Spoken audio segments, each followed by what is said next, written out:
Good afternoon, everyone. We'll start with questions with the wireless mics to your left. Yeah, Coach, I was just, Russell, I don't know if you were able to see it the way we were able to see some of the TV views. Looked pretty serious concussion, severe concussion. Any chance you rule him out this week early to kind of, for safety reasons? Russell is in the concussion protocol, and we're going to do everything the way that the medical doctors say, the independent doctors. We're going to do every single thing. His safety is by far the number one most important thing, and we'll continually talk to him, to everybody else about that, and make sure we do the right thing. Yeah, just following up on that, is it your understanding he was knocked unconscious at any point, and was he examined today? Yes, he's going through the concussion protocol that we have in place, that the NFL has in place, that we all have in place to make sure that he's healthy and he's good. He felt great today when we saw him. He looked great, but we want to be sure that we do everything the right way. Was he knocked unconscious?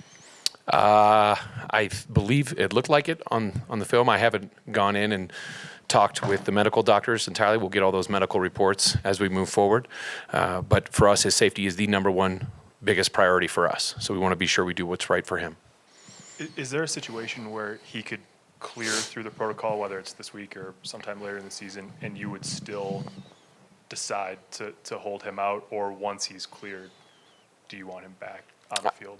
Right now, we're just concerned for his safety, and we want to make sure that he's healthy. So we'll take that day by day and continually talk to our medical team and to Russell.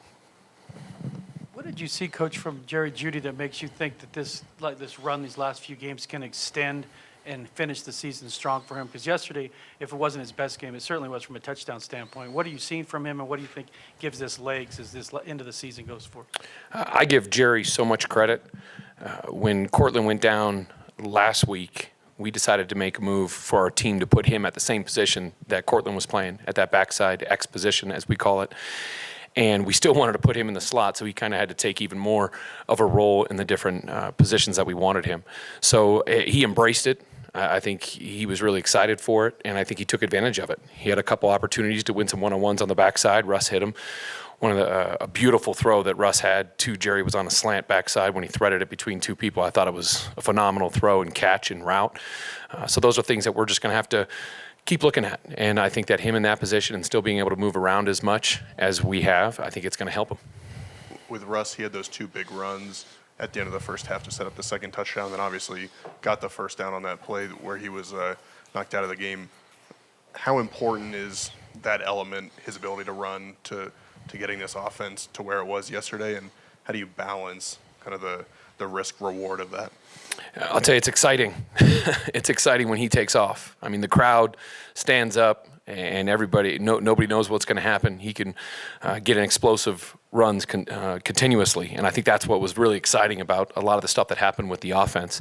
One of the plays, I don't know if y'all remember, but it was a 3rd and 1, and we were moving down the field. That was actually his play call, one of the best play calls of the night, and he actually called his own number on that one, and he broke it for, I think, about 11 yards to convert on the left side. So he wants to run, and he wants the ball in his hands to be able to throw it or be able to run it, and I think that's just, I mean, I give so much credit to that guy. I mean, he was a dog last night or yesterday. I mean, he wanted to take that game over. He didn't care what the score was, and I think you see it, and that's something he does when he utilizes his feet. I mean, it's exciting, gives everybody a ton of excitement. You want to follow a guy that's going to do every single thing like he does to be able to extend that drive. Yeah, the read option, that was his. Coach, a two-part question. You talk about Jerry changing the position, taking that over. Is he going to stay there even when Cortland comes back? And how can Cortland complement him when Jerry's in that position? And then what is Cortland's status looking like for this week? We're going to take that day by day when it comes to his status. Want to talk with the medical team, find out with him. With it being a hamstring, those things are different for everybody, so we want to be sure that we're smart with him. When it comes to Jerry at that position, right now, if Cortland's not there, we'll probably have him there a little bit more. Still have to move him around some also, but I think having him at that backside spot was a good thing for us, and I think that's both those guys can do that. We could do that more with Jerry. I think he's proven he can do it, and Cortland does a great job over there also, so we just want to be sure we move the guys around and make it so they can't follow him. Decembers, when you're having a tough season, are tricky in this league. But guys have continued to ball out. injuries and everything else for you. I'm curious, as you get to the finish line, what you would, if you got a time machine, what would you tell late July Nathaniel Hackett about the next 3 months of his life if they give you that superpower? That's a fascinating question right there, how you worded that one. I wasn't expecting that one.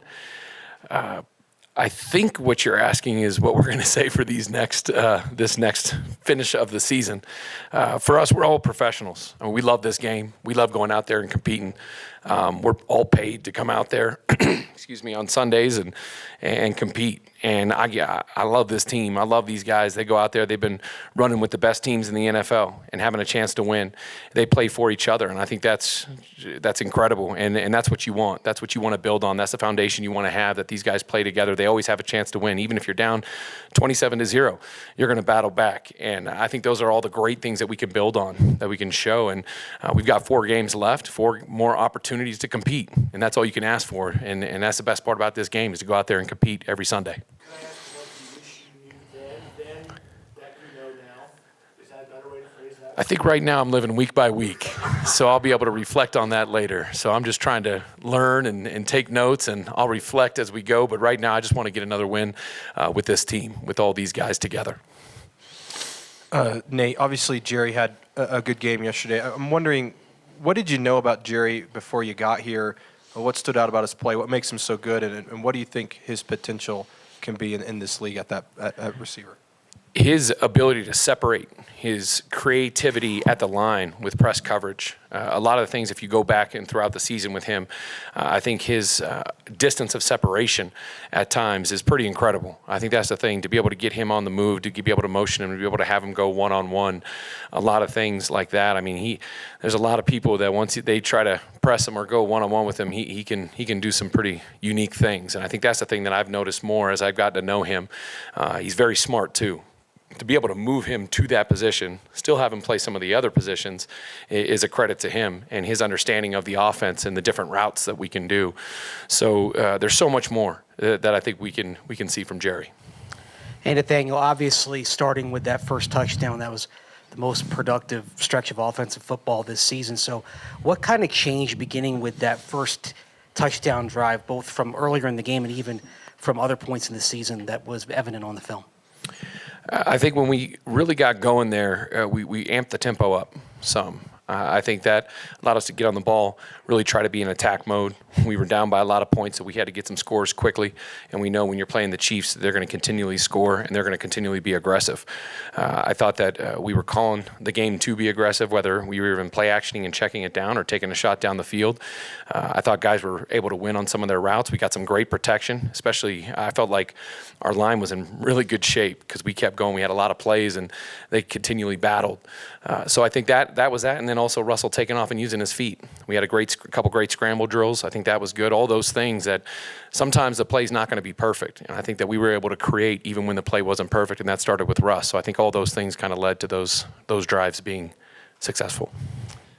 Nate, one more follow-up on Jeudy. You mentioned his ability against press coverage, and most kind of metrics have him as the best receiver in the league against man coverage in terms of an efficiency standpoint. What does it take, in your view, for a receiver to become as excellent when matching up against zone coverage to kind of create that, kind of complete unguardable type of package? Great question. When you're a wide receiver and you have man-to-man coverage, you've got one man to beat, and usually there's a post safety in the middle. Sometimes people inside that you have to negotiate, but it's really just a one-on-one. When you're dealing with zone coverages, you have to understand the different kinds of zone coverages with which we face numerous ones each week, and each week they change just a little bit, whether it's a closed coverage, open coverage, all the different things that we face, match coverages, and so forth. So I think that you have to just understand where you fit within the zone and the spacings of the play. When it's man, all those yardages and all those, get to this exact depth or get here, it kind of goes out the door versus man. So you can just go out there and you can just beat the man in front of you. You don't have to get to 18 yards. You can get to 15 because there's not going to be anybody underneath it. So then to fit it in with zone, now you have to get over defenders. You have to weave between people. Everybody's trying to get their hands on you. So there's a little bit of a finesse to the zone coverage world. And when it's man, it's just mano-y-mano, let's go, until they start doubling you like they did with Jerry, which got him frustrated a little bit. But I think in the end, you want to have that combination of both. I think Jerry, you saw he had a little short catch on the left. It was about a 5-yard gain, but he was great in fitting between the two defenders. So I think that he does a lot of things in zone also, gets up and over defenders, all those. But then when you try to shut that down and go man, when you have a guy that can beat man coverage, that's when you got a receiver that knows a lot of good stuff. Yeah, Coach, you weren't here last year, but the last 2 years, it's been the opponent's 4-minute offense has ended 4 or 5 games with the ball, taking the knee to end the game. Your defense can't get off the field. What are you seeing about the 4-minute defense? I mean, you used all 3 timeouts. You had the 2-minute warning, and they still were able to eat up the final 4 minutes there. First, Kansas City's a great team. They're a very good offensive football team, and so we knew that was going to be a challenge. I kind of look at the whole big picture of everything, and I thought the defense did an amazing job getting those turnovers, giving us a chance to be able to get back on the scoreboard and make it a close game. And they actually got an amazing 3rd-and-1 stop right before that, which gave us an opportunity. So technically in a 4-minute mode, they did get 1 stop, but to continually get stops in that situation, it's not easy. And I think that we're evaluating everything. We're looking at everything, how we can better that area of the game to be able to stop it and get the ball back. But we definitely had ample opportunity to be able to win that football game. With Mike Boone and the injury, is that something that is going to keep him out for a while? And obviously, you only have 4 games left this season, so is it potentially season-ending for him? Yeah, it doesn't look good for Mike right now, for Boone, unfortunately. But we're still evaluating it. We're getting all the information before we move forward. But we're going to have another running back up. Keep the streak going with Lloyd and Randy. Any chance that this is the week back for those guys? Again, we're going day by day on that one. Would love to see Randy out there. We want to see him get after the passer. Very excited about him and all the stuff that he was doing before he got injured. We want to be smart with it, but really would like to see him out there rush the passer. They did, on Jerry, 2 things. On Jerry, he pulled his helmet off and bumped the official at one point. Have you talked to him about that, or do you expect him to be fined? So I didn't see it happen on the field. I was told by the referee that it had happened, so went and addressed it right away. Talked with him. He definitely knew that he was wrong. That's unacceptable. You can't do that. We addressed that, and I know that he knows he can't do that. I know he was very frustrated at the time, and but that's just something you can't do. And then Kendall Hinton, if you have any update on Kendall. We're evaluating him now. We'll see where that gets to. Thanks very much. Thank you all. Appreciate it.